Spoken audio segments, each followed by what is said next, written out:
got a question. The question goes as follows. Let me find it here. Joseph says, why don't you put tire chains on the back axle? That's where all the pulling power is, right? That's a good question. We get a lot of good questions out here, and people, you know, if you're not out here every day, it's probably new to you. So I'll go ahead and explain it real quick why they're on the front axle. So first off, that skidder is in four-wheel drive all the time, first off. So if you don't know, that skidder, we'll see if we can go back here and find them where they're pulling some wood, and you can watch them real quick. Because we got two skidders here now. Four-wheel drive all the time, so you have one tire in the front turning at all times, one tire on the rear turning at all times. And then inside the machine, they have two buttons. One's for the front axle and one's for the rear axle, and you can lock in the front, just the front axle, obviously, and just the rear axle, or you can do it all together and have all-wheel drive where everything's locked in, everything's turning. So when it comes out here in the winter, why we do this is you put them on the front axle, you can steer. And like when you're pulling up a hill, which is kind of hard to tell here, but say you're pulling up this hill, if your chains are on the back, because you have center pins in the machine and there's two cylinders that turn the machine,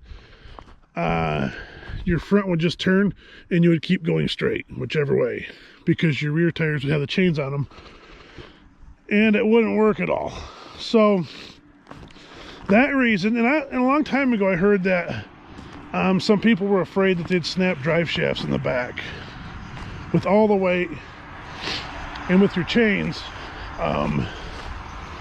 you could catch something. If you spun, you could catch something and then snap a drive shaft. Now, last year before last, we had all four chained up because we had a big hill we had to climb, and you couldn't do it with just two. So that's, you have to sometimes, but you got to be careful. And I think with the newer skidders, they have stuff built a little different than the older ones, possibly.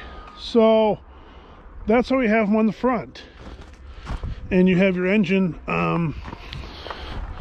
it actually sticks out in the front of the machine.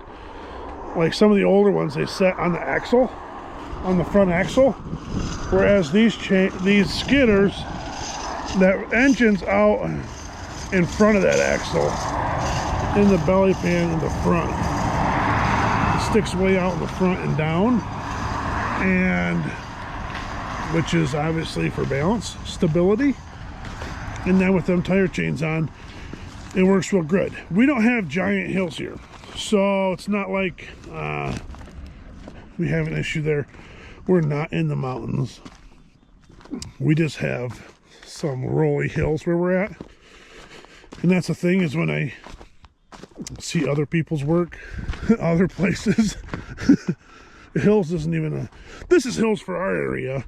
And then I will see other YouTube videos, other loggers, and it's like, yeah, this is pretty easy here. So that's what we do it for. We don't, I think we've went winters without putting chains on before. We didn't have to. If you're in flat ground, the only thing that it does is when you run rubber tires over this, like right here, you see that where the tracks are, because your tires get warm, it'll create ice, an ice road through here, and then become very slippery. People fall, like me did the other day. But yeah, the chains in the front, that you can still steer. If you had them in the back with none on the front, the front of the machine would just be doing this, and you're going wherever, over stumps and everything else. But yeah, front of the machine, if you front tires would just be spinning and you couldn't do nothing. But that's how it works. That's why we do what we do. And like I said, other places run them year round, all 4 of them. That's not nothing different either.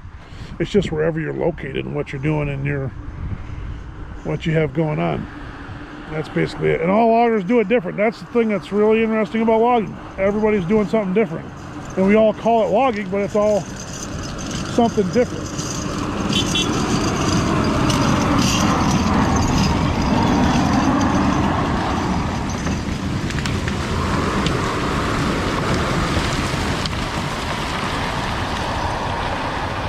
It's not that tall of wood here. If them could be about 10 foot taller, they'd be pretty nice.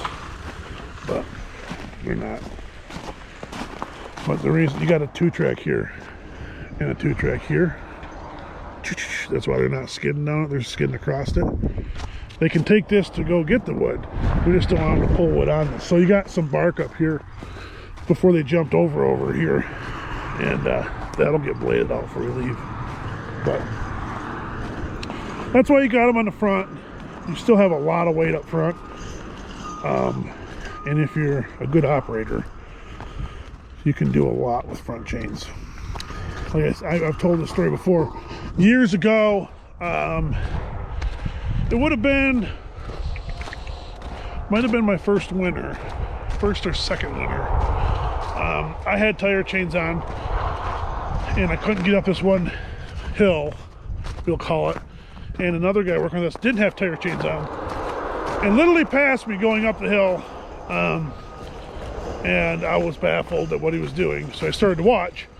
And then you figure real quick some tricks and where to have your grapple at, how to get the weight of the bundle on the machine and not away from the machine, holding the machine off the ground. But that just takes years, just takes time skidding. You learn all those tricks, chain constantly coming out of the machine. But yeah, like I said, it takes time to learn to run a machine out here. We got a new guy out here, a greenhorn that's never seen any of this machines before, so he's learning today, and he'll be learning for a little while, figuring out all the different tricks and what to do's and what not to do's. So should be a good time.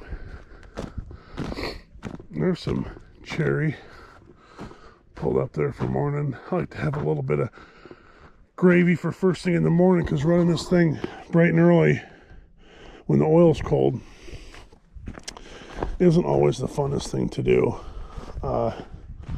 She's a little slow getting going.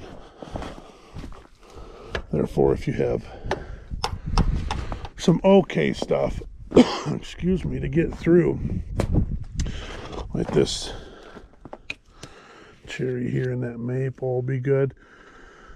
This is some bushy, oh, that's bushy hard maple. That won't go through there as easy. And then I snap that crotch there of those two. And then I snap this one here of these two.